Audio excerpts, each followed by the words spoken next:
So good evening friends. ಇವತ್ತು ನಾನು night ಊಟಕ್ಕೆ ಅಂತ ಹೇಳಿಬಿಟ್ಟು ಏನೇನು ಮಾಡಿದ್ದೀನಿ ಅಂತ ಹೇಳಿ ತೋರಿಸ್ಕೊಡ್ತಾ ಇದ್ದೀನಿ. ನಾನು ಮಾಡಿರೋದು ಮಸಾಲೆ ಚಪಾತಿ, ಆಮೇಲೆ ಟೊಮ್ಯಾಟೋದು ಕೋಸಂಬರಿ, ಆಮೇಲೆ ಅನ್ನ ಸಾಂಬಾರು, ಆಮೇಲೆ ಬೆಂಡೆಕಾಯಿ ಫ್ರೈ. ಇದಿಷ್ಟನ್ನು ಮಾಡಿರೋದು.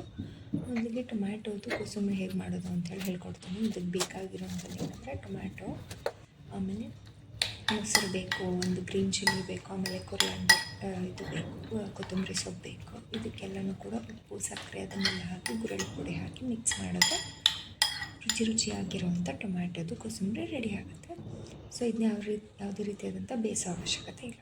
ನೆಕ್ಸ್ಟು ನಾನು ಮಾಡ್ತಿರೋಂಥದ್ದು ಸಾಂಬಾರು, ಮಜ್ಜಿಗೆ ಸಾಂಬಾರು ಅಂತೇಳಿ ತುಂಬ ಜನ ಕರೀತಾರೆ, ಬಟ್ ನಾನು ಇದನ್ನ ಮಜ್ಜಿಗೆ ಒಗ್ಗರಣೆ ಅಂತೇಳಿ ಕರೀತೀನಿ. ಸೊ ಇದಕ್ಕೆ ಸ್ವಲ್ಪ ಎಣ್ಣೆ ಇಟ್ಬಿಟ್ಟು ಜೀರಿಗೆ, ಸಾಸಿವೆ, ಆಮೇಲೆ ಈರುಳ್ಳಿ, ಮೆಣಸಿನ್ಕಾಯಿ, ಕೊತ್ತಂಬರಿ, ಕರಿಬೇವು ಹಾಗೂ ಟೊಮ್ಯಾಟೊ ಇದಿಷ್ಟನ್ನು ಹಾಕಿ ಚೆನ್ನಾಗಿ ಫ್ರೈ ಮಾಡ್ಕೋಬೇಕು.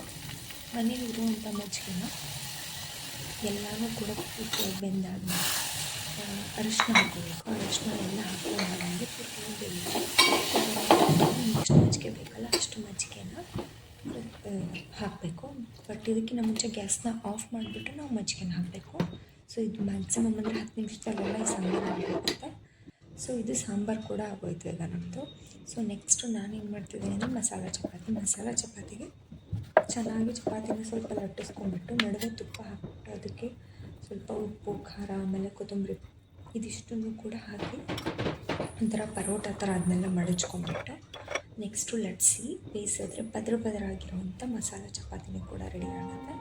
ಸೊ ಈ ಮಸಾಲ ಚಪಾತಿನ ಚಿಕ್ಕ ಮಕ್ಳಿಗೆ ಮಾಡಿಕೊಟ್ರೆ, ದಿನ ಚಪಾತಿ ತಿನ್ನೋರು ಬೋರ್ ಆದವ್ರಿಗೆಲ್ಲನೂ ಕೂಡ ಈ ರೀತಿಯಾಗಿ ಮಾಡಿಕೊಟ್ರೆ ತುಂಬ ಚೆನ್ನಾಗಿರುತ್ತೆ.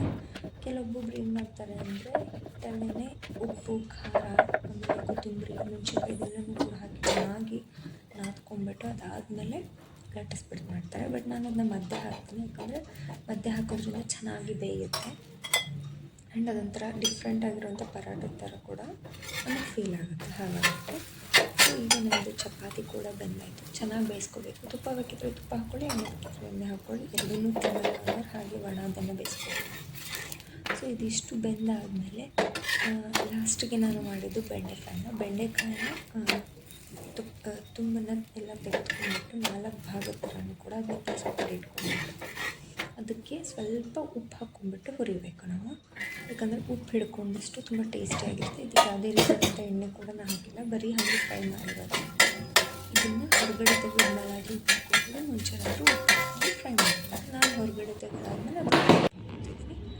ಸೊ ಈ ರೀತಿಯಾಗಿತ್ತು ನಿನ್ನೆ ರಾತ್ರಿಯ ಊಟ.